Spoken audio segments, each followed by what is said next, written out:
बहुत बहुत धन्यवाद आपका नेहा जी, आप आए और आपने एक महत्वपूर्ण बिंदु इस विषय के ऊपर रखे। मैं प्रोफेसर अखिल स्वामी जी के पास आऊंगा। प्रोफेसर साहब, आप तो स्ट्रेटेजिक मैनेजमेंट पढ़ाते आए हैं, क्या इनकी कोई और स्ट्रेटजी आ सकती है मोदी जी की, जिसके अंतर्गत वो इस क्या कहते हैं कि एक बॉइलिंग सिचुएशन है बीजेपी के लिए इस समय, उससे वो बाहर निकल सकें, बीजेपी को बाहर निकाल सकें, और जो उन्होंने अपने आप जो दावे किए हैं कि तीसरी बार झंडा मैं ही फहराऊंगा यहाँ पर आके और अगले 5 साल तक मैं ये करूंगा, भारत को मैं शीर्ष पर ले जाऊंगा, क्या इसके पीछे कोई उनकी रणनीति, कोई स्ट्रेटजी है? क्योंकि ये जब भी कुछ बोलते हैं तो सबसे पहले इनके सारे डायलॉग्स तैयार रहते हैं कि कहाँ पे कौन सा डायलॉग इंसर्ट करना है, तो fill in the blanks create करते हैं और फिर उसके अंदर वो डायलॉग्स डाल दिया करते हैं। ये बात बिल्कुल पक्की है। स्वामी जी, आपको क्या लगता है अल्टीमेटली कोई मुद्दा ऐसा आएगा, उभरेगा? नहीं, देखिए, मुद्दे तो जैसे आपने बताया, मुद्दे तो बहुत सारे इन्होंने कोशिश कर ली है, लेकिन कोई स्टिक नहीं कर रहा है। देखिए, मुश्किल यह है कि मुद्दे अगर चिपकते नहीं हैं और उनका क्या प्रतिकूल प्रभाव पड़ता है, क्योंकि देखिए, जनता के जनमानस में एक चीज अब स्पष्ट हो गई है कि जनता को इमोशनल ब्लैकमेल करने का प्रयास हो रहा है। इसीलिए जितने इन्होंने प्रयास किए वो स्टिक नहीं किए। देखिए, एक आपने पुरानी कहानी पढ़ी होगी कि वो दादी आई गांव में, उसने कहा शेर आया, पूरा गांव इकट्ठा हो गया।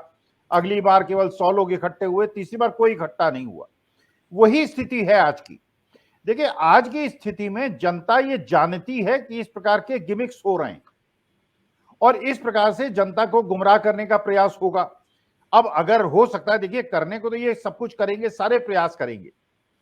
ये भी प्रयास हो सकता है जैसे हिटलर ने जर्मनी में किया था, क्या पता उस टाइप का प्रयास हो जाए, तो मैं कुछ कह नहीं सकता, लेकिन उसका फायदा कौन उठाएगा ये भी मैं नहीं जानता। लेकिन आज की तारीख में जो देखिए मध्य प्रदेश के अंदर आज चुनाव हुआ है, छत्तीसगढ़ में जो चुनाव हुआ है, और राजस्थान में और तेलंगाना में जिस प्रकार की कन्वेंसिंग चल रही है और जिस प्रकार का वहां जनता का रुख मुझे दिखाई पड़ रहा है, उससे मुझे लगता है कि जनता जो है अब बहुत ज्यादा धर्म और जाति से ऊपर उठकर बहुत ज्यादा जागरूक हो गई है और जो भक्तों की संख्या है वो धीरे धीरे कम होती जा रही है, क्योंकि धीरे धीरे मोदी जी ने अपने को इतना ज्यादा एक्सपोज कर दिया है, इतना ज्यादा नाटकीय अपने को बना लिया है। और नाटकीयता इतनी ज्यादा हो गई कि मैं बहुत सारी महिलाओं को सुन रहा था। महिलाओं का सबसे बड़ा कष्ट है कि उनके बच्चों को नौकरियां नहीं मिल रही। अब बच्चों को नौकरी न मिले तो देखिए, पिता तो आप जानते ही हैं पिता कैसे होते हैं, हम जितने यहाँ बैठे हैं सब पिता ही हैं। वो तो बेटों को किसी तरह भी हड़का सकते हैं, और सबसे ज्यादा जो कष्ट होता है वो माँ को होता है। पति को भी कुछ नहीं बोल सकती और बेटे को भी कुछ नहीं बोल सकती, वो बेचारी पिसती है। तो जब बच्चों को नौकरियां नहीं मिल रही हैं और ऐसे भी घर हैं जहां कमाने वाला एक है और खाने वाले बहुत सारे हैं, और धंधे नहीं चल रहे, छोटे छोटे जो लोगों ने दुकानें खोल रखी थी वहां इतनी ज्यादा कंपटीशन हो गया है, जहां एक दुकान होती थी वहां 10-10, तो इतना ज्यादा दर्द है लोगों के अंदर और इतना ज्यादा आर्थिक दबाव है। मुझे ऐसा लगता है, जैसे नेहा जी ने 2 उदाहरण दिए, देखिए, अगर कतर के अंदर जो हो रहा है, अगर इसको इमोशनली एक्सप्लॉइट करने का प्रयास करेंगे, काउंटर प्रोडक्टिव होगा, क्योंकि ये एक प्रकार से गवर्नमेंट की अकर्मण्यता को दिखाता है कि आपकी गवर्नमेंट इतनी ज्यादा इनकॉम्पिटेंट है कि अपने लोगों को आप छोड़ा, और आप कहते हैं विदेश में डंका बज जाए। अरे भाई, अगर विदेश में डंका बज रहा है, कनाडा से आपके संबंध भीषण रूप से खराब है जो आज तक नहीं हुए। कनाडा हमेशा आपका दोस्त रहा, और ये कतर में स्थिति है।